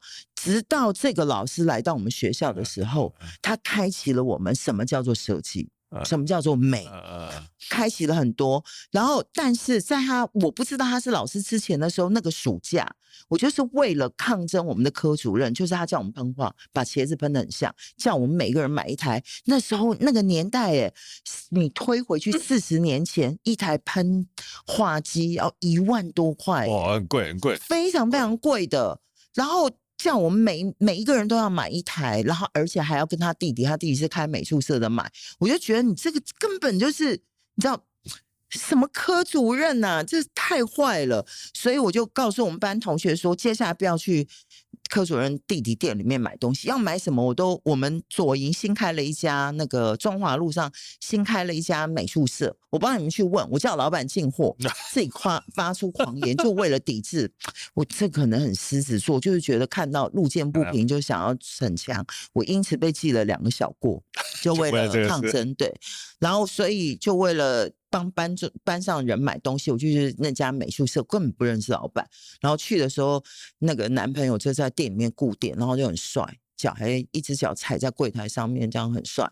然后就问说：“你什么学校？”我说：“东方的。”他说：“哼。”烂学校，就从这样开始，我就愤怒然后就每天，后来就开学了，他是我老师，我一看到他就是完了，我被死当定了，但我人生只求60分，全部过关，我什么都没有买，什么设备什么，但是让我过关，然后结果他就开始一直折磨我嘛，就是我所有的课他不过，然后到最后我实在没办法了，他就在教室里面放话，就讲说。还有那个没过的同学，最好抓紧时间来找我啊！就我就去按他家门铃，就是你说那个，他一开门就说你终于来了，然后就谈恋爱了，对。但是我真的觉得很荒唐，但是我要赎罪，我觉得那一刻超荒谬的，但那一刻我真心觉得，虽然整个情节很像偶像剧，但我要讲，我其实是为了一点点虚荣心。就是学校来了优秀的老师，然后30岁很帅，然后大家都觉得说哇，学校有了新希望。我被这样子一个老师喜欢，我们班美女如云，我们班蛮混的，大家都混美而已，就是美女各式的美女如云。他竟然看上了我这样的一个傻傻的大妹子，这样子就是有一种骄傲，所以那个。其实很不应该的，其实没有到爱的成分，所以这就是我人生到现在都在赎罪的原因吧。我觉得我不知道，我一直在问别人，对你来说爱是什么？我必须说，我不知道爱是什么，真的，我真的不知道。我真的不知道爱是什么。然后我也想要去学习，我也想要知道。但是我不是没有想要付出，只是因为我不知道什么样的付出才是爱，我不知道我要付出什么东西才能够说哦那是爱。我到现在我可能还是模糊的，我说实话，我很清楚的知道一件事情是 Hank 他在我的人生当中，在我的生命当中，我要专注听这一段。我觉得这个人在我的生命当中，我不能没有他。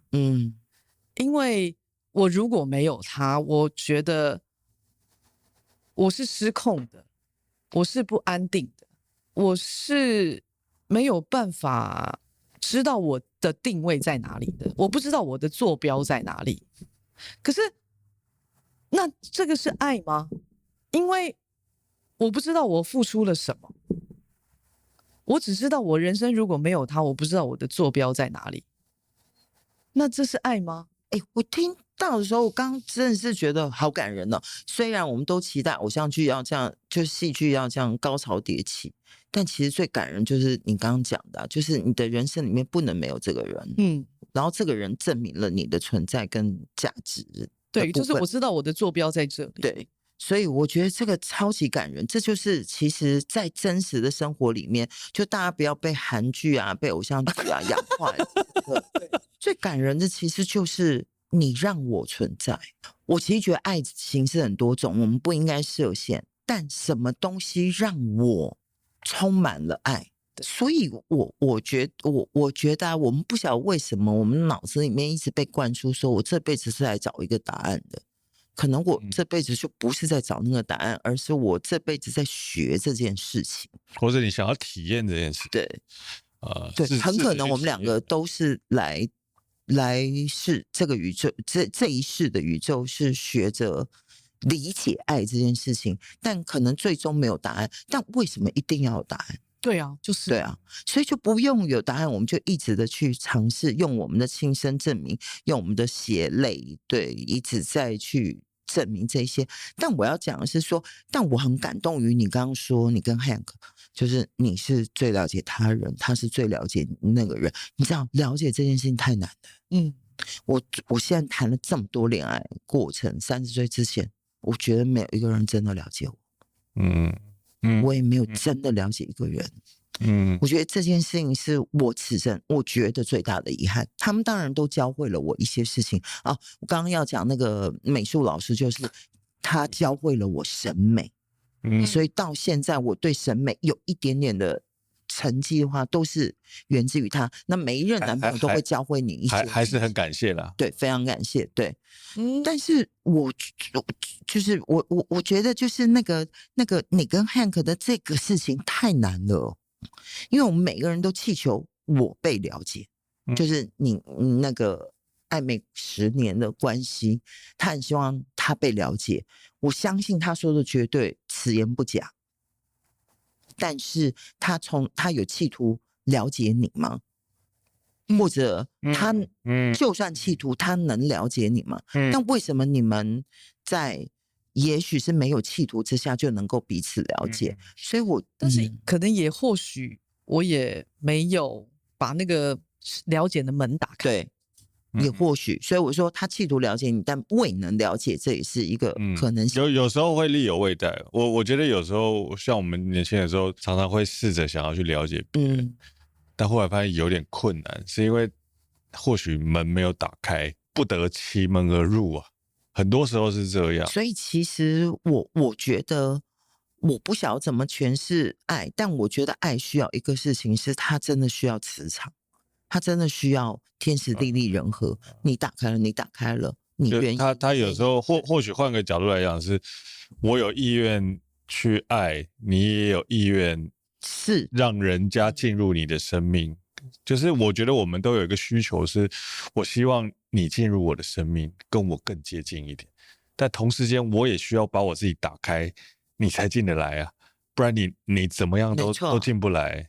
那如果这两个事情是有一个事情没有办法达到的时候，譬如说你没有意愿，或者是我也不想打开，它就没有办法成立。它最难的地方是因为是需要2个人同时间到达某一种程度，真的好难最难的事情是这个，真的好难。因为我相信我们在年轻的时候都尝试过各式各样的方法，不管是去理解别人，或者是去做任何的尝试，或者相信别人爱我，或是我想要得到别人的爱，但总是会有缺一角，没有办法达成一个圆满的状态。对啊是因为它是需要两个人都同时间处在一个好的状态，所以就是天时地利人和的状态。但我要说，我觉得这个是超棒超棒的一个关系，就是宇宙赐予的。你们可能此生要一起来修行什么东西，之类的，或彼此填满彼此什么东西。但难道我们之前那些都不叫爱吗？对，都是啊，对啊，都是啊。我也觉得，我认都是同啊，都是爱而太且多种而且很多了。啊，有那种刻骨铭心。为什么刻骨铭心？是因为你超恨他。我觉得是啊，是啊，你如果不恨他，你怎么能有办法刻骨铭心呢？想爱而不可得，才刻骨铭心嘛。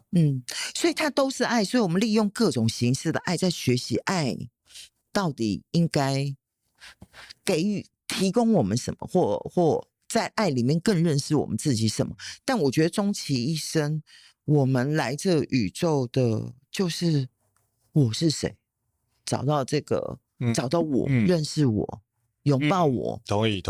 我甚至觉得你在认识 Hank 在认识你的时候，你们其实都经历了前面那么多，对，然后你们越来越知道自己的时候，你们的那个魂魄都跟自己的身体快要很紧密结合的时候，在遇到彼此的时候，它让它更结合在一起。我觉得是，因为我自己的经验是，用我们这个理科的角度去解释理科男量子力学的角度啊，就我觉得我们年轻的时候都刚脱离母体，就是刚脱离这个原生家庭，就试着想要去探索这个世界有多大，然后去认识这个周遭的身边的这个异性朋友，想要尝试各种的可能性。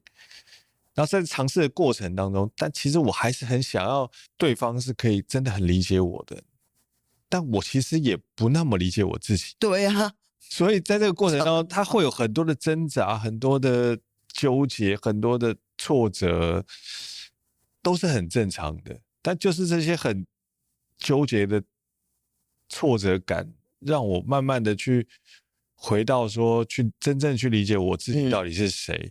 然后有一天，我自己忽然发现，原来我就是这么糟糕的，我就是这么小气的，我就是这么奇怪的人。然后说也蛮有趣的。对，这个时候其实你更有机会跟另外一个人去真实的去碰撞、去连结，或者是去真实的去看待彼此。我觉得那个是一个你先把你自己相对的完整跟理解的时候，比较有机会去跟另外一个完整跟理解他自己的人去做一些情感上的激荡。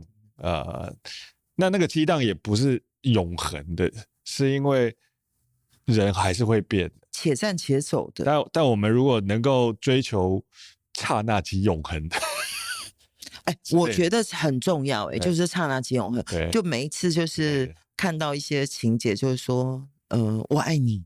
然后隔一阵子要分手了，女生就说：“你当时不说你爱我，你骗我。”我觉得不能这样讲。他当时是真的，他当时是真的，我也相信当时，因为钻石很久远，一颗永流传。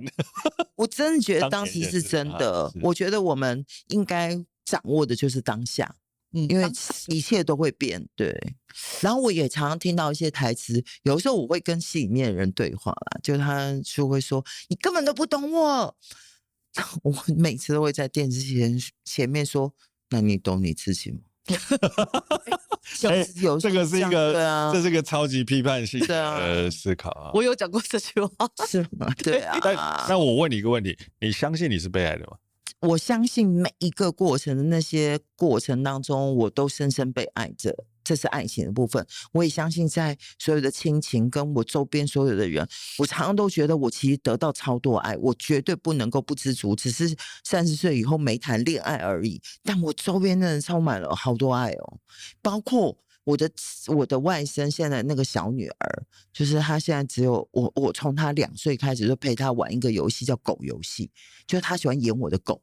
我养很多狗嘛，他每天会扮演不同的狗，然后他是真的在地上按照狗学我的狗的动作，从2岁就开始越学越像，到现在他已经5岁了。我们每个礼拜要玩一次狗游戏，而且玩狗游戏的时候门要关起来，不可以让所有其他家人参与我们的游戏。对，这是属于你们2个人。对，属于我们2个游戏，我觉得这叫爱啊。虽然我每次都被玩的好累哦，因为我要一人饰多角，一回是别的狗，一回是他的 BB， 他的奶奶，一回是什么什么，好累哦。但是那真的是爱啊，就是他只跟你玩这个游戏，所以我们要不要就是把爱的那个框框拆掉，多去看到那个里面的那个成分？爱不应该是某一种特定的样貌，对，它应该是立体的，它不应该只是一个扁平的框架。或许你在扮演某一种角色的时候，它就是爱；对，那或许你在扮演另外一个角色的时候，它也是爱。那我问你一个问题，在不够善良的我们，贺军翔这个角色，许瑋甯是他的遗憾吗？绝对是。但我要说，遗憾是真的值得跟你共度一生的人吗？但对你来说，什么是遗憾？我觉得遗憾就是未尽嘛，就是你有一个期待值，但未抵达。但真的这个未抵达，这个只是心里的遗憾，但这个未抵达，真的是美好的吗？其实我觉得常常就是其实很浅显的，张爱玲的红玫瑰、白玫瑰，对，红玫瑰也好，白玫瑰也好，你娶了白玫瑰就是向往着红玫瑰，娶了红玫瑰是向往的白玫瑰。但许瑋甯是他的遗憾，但我其实借由贺军翔这个角色，我很想要替现在的男生多说一点话。就是就像你跟 Hank 结婚的时候，你们2个，你确定他是你此生最爱吗？你怎么确定？都还没有走到尽头嘞。对，不确定，对，不确定。那我再问一个问题是，他爱许瑋甯吗？他爱 Rebecca 吗？我要讲，你真的蛮会看戏的。你很想要剧透了？我没有要剧透，我只是想要理解这个中间情绪的。你蛮会看戏的。其实，在我的设定里面啊，我觉得人跟人的相爱的出发点有很多种。有的时候是外表的吸引。有时候你这个个性特别 touch 我，有时候你好像我妈，我就是喜欢一个像我妈女人，各种情况都有会让我们产生爱情。对，但那个真的很难讲嘛，它就是好像既科学的来讲说是什么成分、费洛蒙什么之类的，不科学的来讲叫缘分嘛。好，谁知道量子力学现在量子纠缠，谁知道它可能只是未被证实的科学而已。但我要讲就是。有一个东西是他们爱情的出发点。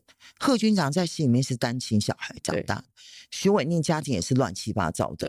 对，所以我觉得有一点就是我们刚刚讲的，我们绕回我们刚刚的话题，就是贺军翔一眼就认出了许瑋甯的伪装。OK 所以他爱许瑋甯吗？对，他了解许瑋甯，所以那个了解就一如他了解自己一样的爱。所以他爱许瑋甯吗？他爱呀。还是他只是爱他自己？他爱他自己。你就是很会看戏。那我再问，他真的爱林依晨吗？这个是剧透，我不能讲。但我要讲，我其实借由林依晨的角色一直在反省我自己，就是你看我刚刚讲我的爱情，我都是被动的，为什么不能主动的去追寻自己想要的？那林依晨真的爱贺军翔吗？我觉得他是真的爱贺军翔，但那个爱的出发点，我要先解释一下。你有没有发现一件事情？就是以前有一个议题说，戴了婚戒的男人特别有魅力。这个时候要你没戴转一下，没有，我们没有戴。对，就是有一种，就是你当你看到一个人、一个男人、一个异性对他的另一半特别的好。特别的珍惜的时候，你常会有一个念头是说：哇，为什么我晚一步？为什么不是我？我也很想这样被珍惜。这个很奇怪，这个是蛮科学的，就是我觉得所有爱情源自于我爱我自己，就是我想得到，是吧？但是我要说，最棒的就是像你们2个经历的过程当中，就像我说，我后来爱上那个人，我愿意跟他分手。但是我们这些都很剧透，观众真的要看进去以后，你才会在里面找到，也许可以找到帮你解答的一些答案啊。因为许瑋甯爱贺军翔爱他这件事情，是我们常常会犯下的对爱情的出发点的一种自私吗，或是什么？他其实是我觉得啦，他其实是一个误解，谁是误解？就是我觉得爱本身是个误解。我也懂你说这句话的意思，你继续解释。那所有的爱不就是因为误解，所以才会有爱吗？那有时候误解其实才是最美好的。其实我觉得我们所有坦白说，所有爱情的出发点都是自私的。是啊，都是因为我想得到，对，我喜欢你，所以我展开了这个爱情。但是就是在爱的过程当中，我们学会了我怎么付出，我得到了什么的那个平衡，就好像一开始的时候你们在一起的状况，这个不用我解释啦，你应该知道我那个意思。所以我其实在这个戏里面也是边写边学会了这一点，就是说，就算我的出发点是自私的，你亦然呢？姐，我这时候要问你一个问题，你觉得你自己是一个自私的人吗？人都难免。人都难免吧，譬如说，我现在在很努力的做我的后期工作，要把它做到更好，很挑剔，很艰辛。我美其名说，我希望这个作品很好，希望这个作品很好，不是就是希望我被赞美吗？他其实追到源头就是自私，但自私不是罪啊。不用那么苛责自己，也许自私可以发展出一条光明大道啊！就是因为好，我再反过来讲，我希望我的作品被认可，我希望我被认可，所以我希望我的作品被认可，我希望我的作品被认可，所以要顾及到剧里面的每一个演员的表现，每一个技术人员表现，好呈现最棒的东西，所以他也可以开出康庄大道来。所以我觉得我们要善用我们每个人的七情六欲里面的精髓，把它朝向好的地方就好。你觉得你那些看起来不那么善良的念头，对你来说那是爱吗？比如说你的自私也好，你的脆弱也好，或许你在某个程度上，你在某个角度你去看待他的解释，可能是那不是善良的，但你换一个角度来看，你会觉得或许那是爱吗？我觉得爱不是我的目的地，爱是我充满的，我的外围的这个，我本身这个能量体就充满了爱，就充满了橘色的光芒。然后因为我充满了爱以后，即便我自私做出来的事情，即便我不善良做出来的事情，它都不会伤害人吗？应该可以这样讲，它都不会让人伤人到谷底吗？因为我不确定，我不敢100%讲说我会不会伤到人，但我觉得因为充满了爱，所以你做出来那些不够善良的事情，它的杀伤力有限，而且它会变成瑕疵里面的个人特色吗？我也不知道我不知道，我这样解释一边整理啊，好像是吧？那你觉得你不够善良的东西是有爱的吗？我觉得有，所以我觉得我不够善良的那些部分，都是因为我超级爱我自己。所以我觉得那都是爱。因为那一切的一切都是因为我非常爱我自己，所以我会做出相对看起来没有那么善良的选择，很有可能是自私也好，很有可能是我的脆弱也好，可能是其他的东西也好，但我相信那都是真的，那是因为我真的很爱我自己，所以那都是爱。我觉得我们要解释一下，我真的很爱我自己，我爱我自己这件事情，每个人都觉得我爱自己是一个比较自私的表现，其实不是。我爱自己是我认识自己嘛，我跟自己成为好朋友，我面对我自己所有的瑕疵，对，所以他出现的，他投射出来的东西，我爱我自己，他就不是攻击别人的我爱我自己，而是我爱我自己。我太知道说我现在必须要自私了，各位，因为那个我知道我的这个部分，我有我的原则，我有我的主张。对，他换个角度来讲，那有可能是所谓的爱自己，对我来说啦，它有可能是你理解到这个世间的险恶，的保护。你试着去用对你来讲是最好的方式，但可能对这个世间也没有太大的伤害的方式，做最好的诠释，或许那就是爱啊。那你不过就是为了这一点点爱而存活在这个世间上面而已。我觉得我们先不要把自己看得那么伟大，先把自己爱好。是啊，是啊，对，那至少我换个角度来讲说，或许这样对我来讲，我活得比较自在。对，我比较开心啊。就是所以这就是我在这个戏里面一直想要放的一个主张，就是说不用那么善良，因为100%的善良也不会让这个世界变成善良。反而有的时候是把我自己保护好，把我自己认识清楚，把我自己的有的时候就是你太过于追求善良这个字眼的时候，你很多时候去争取一个存在感而已。对，伪善。很多时候是因为你自己的自卑，或者是你需要在这个认同团体里面的认同。而且我觉得我们有时候有一点误解，就是我其实想写这个戏也是说，我们有时候有一点误解善良了。善良难道就是面善就叫善良了吗？对吗？可爱，然后又笑着。那善良难道就是看似我掠夺了别人的男友，就叫做不善吗？但你有没有看到我的勇敢呢？就是其实剧情后来会慢慢的揭晓这一块，就是看似这个样子，但真的是如此吗？所以我觉得我们常被字眼困住了，就我们自己给字眼一个蓝图，所以就像譬如说，我会说什么，每一次就是过年期间，我真的好怕收到一堆什么新年快乐什么什么，因为我就要回应嘛，礼貌嘛，善良嘛，对不对？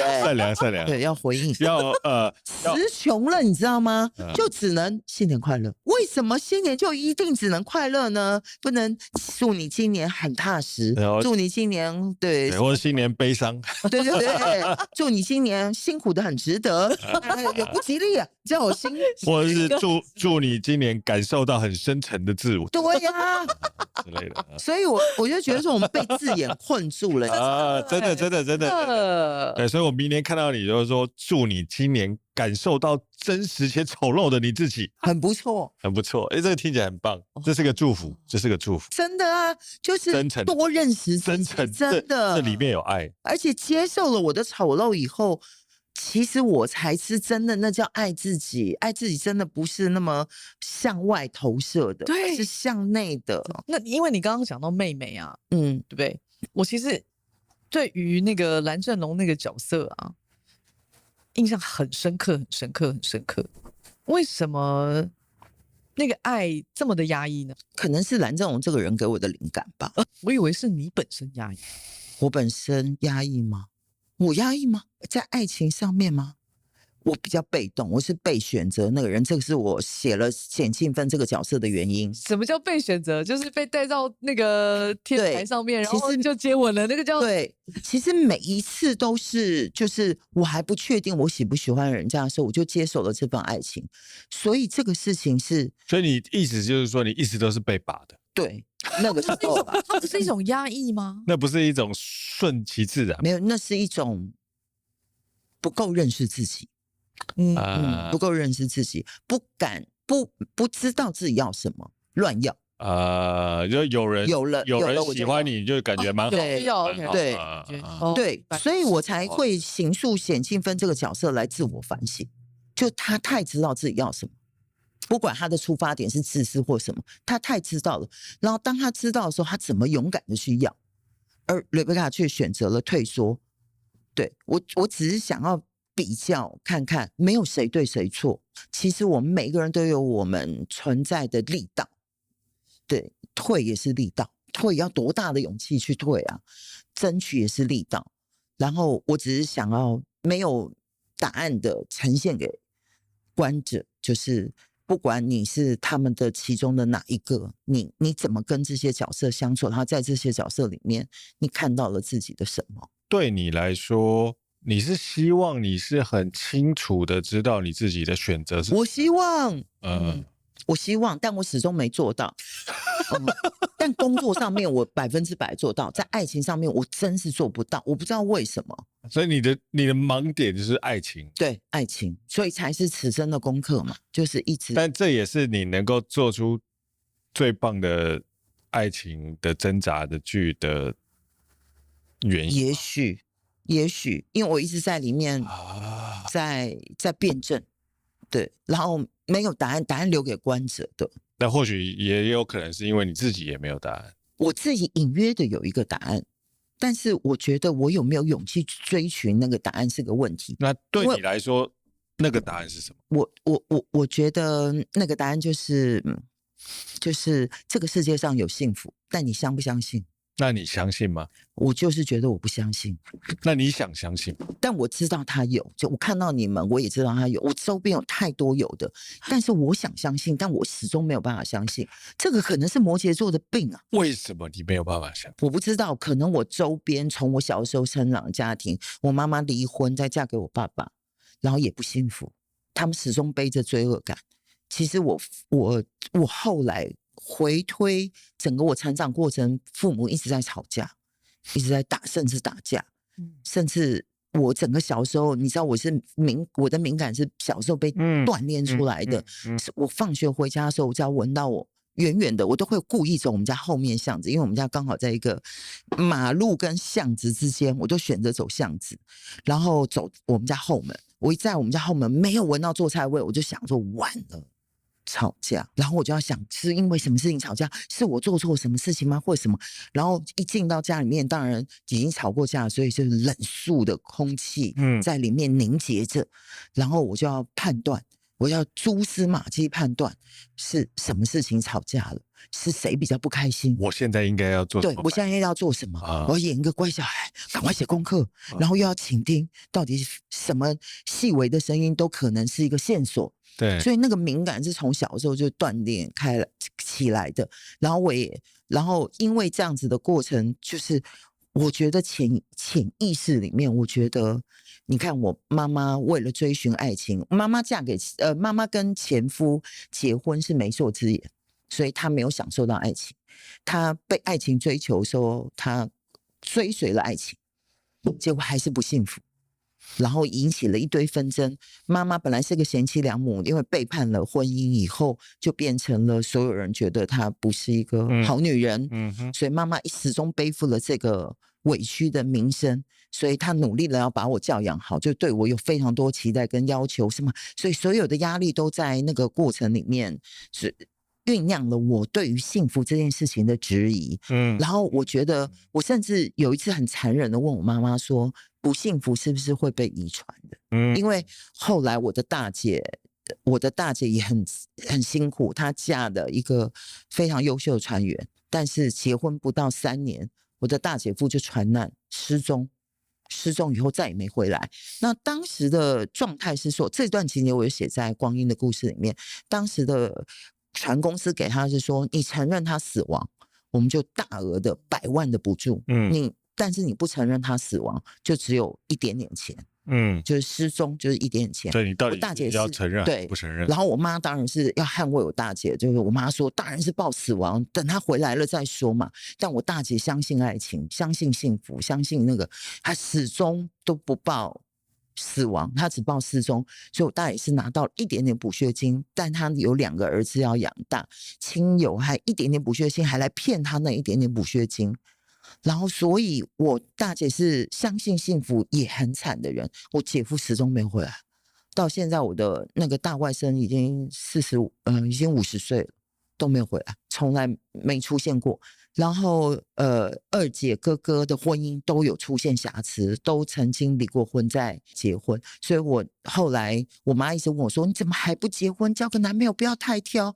然后我就跟她说，不是我挑，是妈，你有没有想过不幸福可能是会被遗传的？就是你看过这么多在你身边周遭不幸福的事件或者可能之后，我不要问你说你相不相信幸福这件事，或相不相信爱情，你想要相信这件事情？我非常想要相信，但我觉得在一个不幸福的环境里面长大的我的个性里面出现瑕疵，就是我刚刚问你们说为什么我好像遇不到人，后来啦30岁以后，就是那些情感的路线都断掉。我觉得我散发了一个气质，是我比较相信我努力就可以达成的事情，所以我把很多的焦点都转嫁在我的工作上面。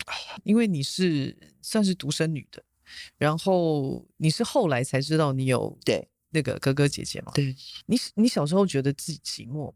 超寂寞的，我都跟我的手指玩，对，手指是怎么玩就是这样一直演戏。啊？然后所以我从小就喜欢编故事对左右啊那在你20到30这段期间，就是很疯狂的谈恋爱这段时间，你是一个怎么说呢？就是寂寞吗？对，我觉得我太怕一个人，所以我从开始上学以后就努力的要交朋友，但很不熟悉。我觉得那个真的会影响，不擅长，不擅长，对，不擅长很不会，就是倾囊，把我所有东西都给我想要交往的朋友。但后来受伤，会受伤，受伤，就觉得受伤。对，所以开始爱情的时候，我就开始比较采被动。我心里面再火热，我都压抑我自己，说不能做这个，不能做那个，因为会知道会受伤啊。对，那你现在寂寞吗？现在不寂寞，为什么？内心很饱满。我应该是说，我没有那么渴望把自己被理解。我们刚刚有讲，爱情有很多时候是被理解的部分，我已经没有那么渴望被理解了。我觉得，因为我自己越来越理解我自己了。所以我反而现在比较渴望是理解别人，所以对你来说，寂寞是一种渴望被理解。对，譬如说我写剧本写到半夜，然后写到一场戏，我觉得太满意了，然后我当下就很想我周边有个人说，你知道我刚刚写了一个什么什么什么，我好喜欢，但我四下无人，只有我的狗跟猫。对，以及对面，因为我们家是有一点 view 的，我可以看到对面有几盏灯亮着，甚至有2盏灯亮着，我就说谢谢你们亮着，这个夜晚有人陪我。对，救命啊！对，那大概是这种刹那的时候会有一个寂寞的感觉出现，但我现在非常享受寂寞。为什么呢？怎么享受？怎么说呢？就是你看，远远的有一个人，他还没有睡，他跟你一样，他陪你完成了这个，我觉得更浪漫。总比我身边有个人，我跟他说：“哎，知道我刚刚写了一个真的，他说可不可以让我睡了？”但听起来很傻逼兮，真的是。对，就是我觉得2个人不一样的、不能理解的人聚在一起。在一起这件事情不等于不寂寞，2个人在一起，你就理解我更寂寞，所以我现在宁可自己理解自己，或幻想自己被一个人理解啊。那所以应该是说你现在更理解自己了，所以你更享受寂寞。对，但我换一个问题来讲，就是在你越来越理解你自己的过程当中，你曾经有想过，你想要虽然你已经自己可以理解自己了。你还仍然向往被理解的那个moment 吗？对，还是会向往，就是被理解，就是说，你知道我当时那个感受吗？你知道什么什么？但这个被理解的东西已经被我周边所有的重点人物稀释掉了。就譬如说，我们曾经在拍摄的时候发生了一些事情，有一个工作人员的情绪不稳定，然后有一些状况发生，然后导致了现场有一点点小状况。只有那一天，而且是杀青前一天，然后我就记得说，我在焦虑的当下的时候，我就往后，我们都有后台嘛，就是拍摄的休息区的地方，我就往后区走的时候，我记得我们的那个摄影师就回过头来跟我说：“你还好吧？”我就觉得被满足啦，就是有一个人知道说，其实现在最焦虑是导演，所以我说这些点点滴滴，就是你要不要那么期望你被理解这些事情，某一个特定的人，可能随时都有人理解我。我近期有一种这种体会啊，就是呵呵，我懂，他们不懂的这种享受也有，对，也有，像那个刹那，其实他谈不上寂寞，只是说我的很焦虑就被接住了，对，然后我就很感谢说他接住了我，甚至那时候还没有感受到寂寞，但是我觉得你说的那个，就是我现在说我很enjoy的。就以前会说我写完这个桥段没有人跟我分享，现在会说，嘿，对面的，我刚刚写了不错的一段戏，谢谢你陪我，晚安，我要收工了。就是会有一种很浪漫的潇洒揶揄或什么不会讲，就是那个寂寞已经变成了我独自的享受，所以我通常都是写完剧本以后才会去洗澡，因为我不喜欢身上有烟味什么什么这些带到我的棉被里面。虽然我有一些坏习惯，但我的卧室是很芳香的，对，所以就洗完澡躺在床上的时候，我就会去开始享受那个刹那，就哇！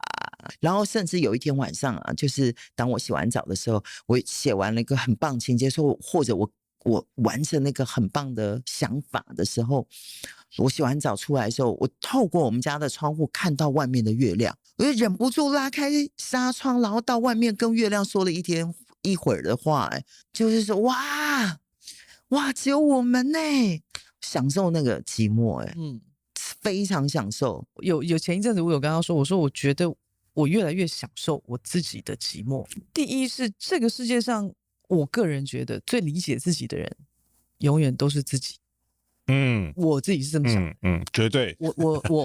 然后我从去年到现在，其实我凿自己又用了不一样的力道。可是我从去年到现在，我有发现一件事情，是我更发现我自己内心深处的某一块，我也更理解我自己为什么会长成这样。但是呢，我并不急着分享我的理解。我很清楚的知道说，我对我自己的理解又更进了一阶。你知道那个当下的我那种通透感，是我终于知道为什么我这么享受这个寂寞。因为我觉得我当下如果跟别人去解释我为什么更理解我自己，从什么，哇，我觉得那个就破掉了。不美了，不美了。解释太多，而且换到对方的一个表情是你到底更烦，对，到底在攻下。可是你知道当下我好 enjoy 那个 moment， 就是我终于明白了什么。因为所有的人生的过程，它是你理解到哇，我为什么会这样？它其实是一个很小的 moment， 也是一个很小的记忆，很小的过往，就这么小，非常非常的小，小到你要去解释它，你都觉得烦躁。没错，解释他都烦躁，对，解释他都觉得烦躁。他常常烦躁，他一天到晚烦躁。因为我一天到晚他常常会说怎样，然后我说你现在是什么感觉？他说我没有想要跟你解释，他就很烦躁。他说算了，你不会懂。对，但是你知道，我就是很 enjoy 那个 moment， 那个状态，想通了因为只有我懂，你们不懂。你知道，就是那个一个寂寞的状态。然后我前一阵子我就跟他说，我就说我对于事业这件事情，我有一个很想要追求莫名的追求。可是因为那是我对我自己的期盼。可是呢，这个过程是寂寞的。但也因为这个寂寞，所以它是推动我前进的动力。它是那个齿轮。理解。所以我就越来越享受那个寂寞。所以我现在很多的那个思索就越来越沉默。真的越来越沉默，越来越沉默。但我有一阵在想这件事情，就是说，因为假设我们在活在这个世间，只有我们最理解我们自己，所以只有当我们理解了自己了之后，过好一阵子，我们才有空分享给别人。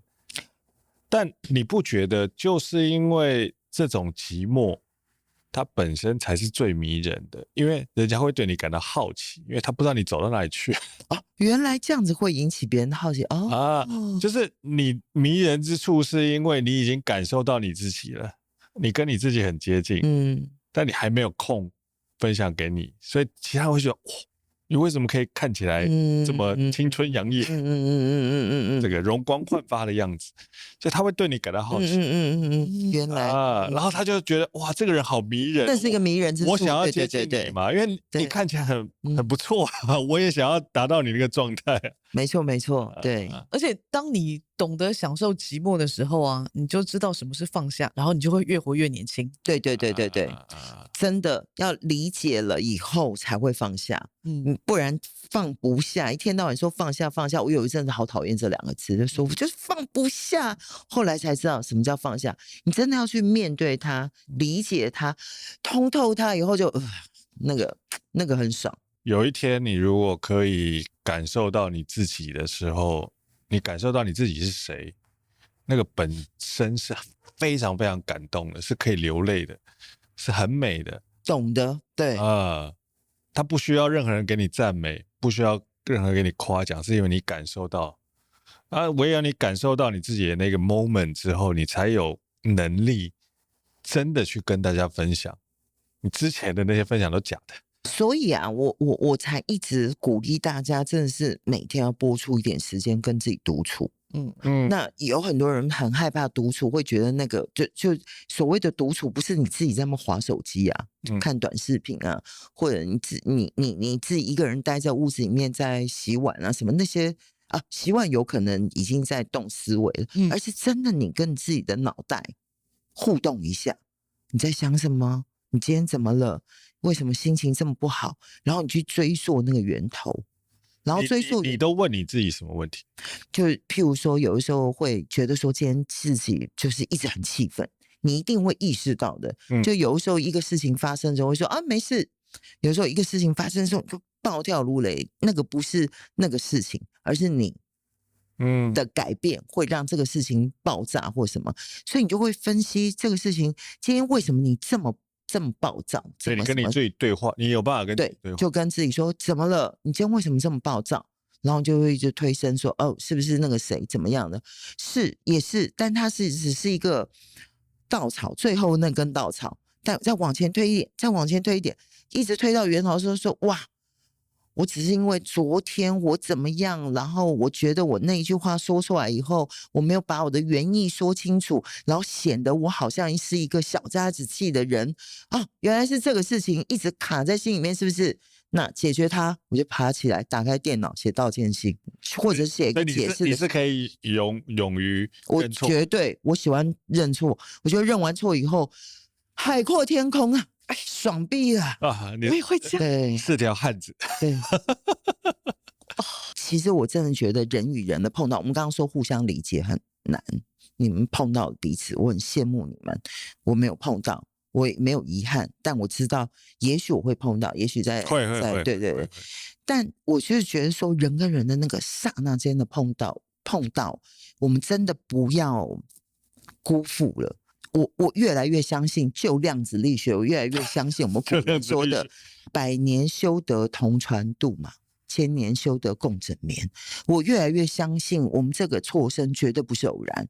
我们也说，爱因斯坦说，巧合是上帝的匿名方式。我好喜欢这句话，我一听到这句话的时候，我就说哇，原来我们的擦身而过根本不是只是擦身而过，是上帝的匿名安排耶。我们要不要珍惜这个刹那？姐，我问你一个问题，你相信你自己吗？相信我自己哪方面？就各个方面，你相信你自己吗？你一直以来从小到大，你从小到大，你相信你自己？我花了好大的力气，我前面是不断的否定自己。如果你们有跟唐老师聊过摩羯座，就会知道摩羯座一路否定自己，一路否定，甚至要做更多事情来糟蹋自己，来否定自己，比别人更讨厌自己的讨厌自己，然后一直否定。我觉得我是从40岁才开始渐渐的、逐渐的跟自己谈话，然后喜欢上自己，然后慢慢走到现在的时候，我只能说我没有很漂亮，我也没有100%的善良，我也没有非常的有才华，有一点才华，没有非常有才华，我也没有什么，我很多不足，但我非常喜欢我现在自己，这就是我。我很晚才发现那一天，40几岁的某一天才发现这个就是原来我值得我自己的爱。不是别人的爱，我值得我自己的爱。好晚之后才发现的，所以前面一如你所说的，折磨自己、刻薄自己，对自己超级严格的。你知道我那个 schedule 就是密密麻麻的，每一天我连我说今天你要思索什么事情，今天你还要工作什么事情，我连思索都要写进去，很要求。对，然后每天非常努力用功的在做这件事。然后我也用这一切去要求我周边所有的人。所以我周边跟我工作的人真的，除非是理解我，否则真的是会哭着跟我讲说，我就不是徐誉庭，就是负面教材。有没有 Rebecca 那个？你就是 Rebecca， 你就是那个 Rebecca。我只是反省，我就是说我是负面教材。我对爱情的部分，就前面荒诞的爱什么这些都是负面教材。但负面教材是不是好教材？也许是好教材。但我问你一个问题，你就算在这过去的一切你都不相信你自己，你现在还想要相信你是值得被爱的吗？我现在越来越相信了。我前面否定自己都是觉得我自己不够完美，我在追求一种完美。世界上就没有完美，完美也不可爱，完美呆若木鸡啊。呆若木鸡。对啊。就是正因为我们每一个人都有那边小小瑕疵一样的，就是我每次看很多的漂亮女明星，可能她们哪边长了一颗痣，也许你换一个角度它是瑕疵，你换一个角度就是特色。我现在就是觉得我自己的那些小小的不足就是特色，但我以前觉得它叫做天哪，太糟糕的缺点了。要去打个肉毒杆菌。然后要多穿裙子，要多说话温柔，要那个甜美，要什么什么，一直在扭转自己，做一个不是自己的人，然后四不像，那个更可怕，更不讨喜。你觉得你自己是一个什么样的人？我觉得我真的还是我觉得我蛮充满爱，跟我觉得我有一点点，我跟智慧有沾上一点点边。以前是聪明，现在有沾上一点点边。我觉得聪明跟智慧不一样。以前是有一些聪明，但现在终于沾上了智慧一点点边，所以我觉得我还可以散发很多的能量给我周边的人，可能没有办法有太大能量普及众生啊，但一点点我可以散播给我周边的那些人。你想要听我的理解吗？你说。等一下，又来什么？这是感应。唐老师的，对，我知道。唐老师也跟我觉得你好害怕得到爱，但同时间又很期望爱，但是你说的爱是爱情的爱吧？没有，不是所有的爱。但你同时间又拥有爱，你同时间也想要分享爱，但你就是一个满怀爱的女汉子。就是一个，你知道？不知道，有一点知道，有一点知道，就是那个样子，那个是很难形容的。他就是一个又想要强悍，但是又想要偶尔有一点人家理解我的脆弱的人。最让我起鸡皮疙瘩跟感动，就是你说我害怕拥有爱这件事情。害怕。我觉得这件事情还是我还在学的事情。我觉得确实它是一个，但我不相信，我不晓得是因为我不相信幸福，我值得拥有幸福还是什么。但我有阅读到这个部分，就是我还是真的没有办法像勇敢的拥有爱，这个是我还在学习的地方。但我要跟你说，手给我。又要你超值得被爱的。真的吗？谢谢，我也知道了，但是还是不，你不知道，还是你要相信这件事，还是你还是在怀疑爱呢？你还怀疑，你要相信这件事情你要相信。好，你要相信，你要相信。1年后我们再相信一下。你要希望我已经相信了。你现在还有一点怀疑，很多怀疑。但是你今天跟我喝完酒之后，真的你就相信了。你是宇宙派来的 ？No， 因为我是量子力学的代表。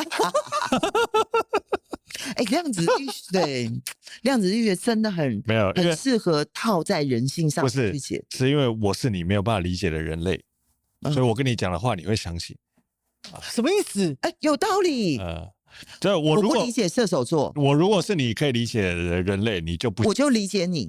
你就不相信。所以你理解我，所以他说什么话你不会相信，但你会说什么话没有？我会认同，你会认同，但你对不相信。但我说的话你会相信，就是对我的批评这件事情，他说了我不会相信，因为我们太相似了。你会觉得温暖，但是你说的，因为是不理解的那么快60岁的姐姐上了40岁弟弟的一课，哎，我觉得你是一个非常勇敢的人，但同时间你是个非常胆小的人。我知道你要说这一句，我承认。喝酒，完全承认。喝酒。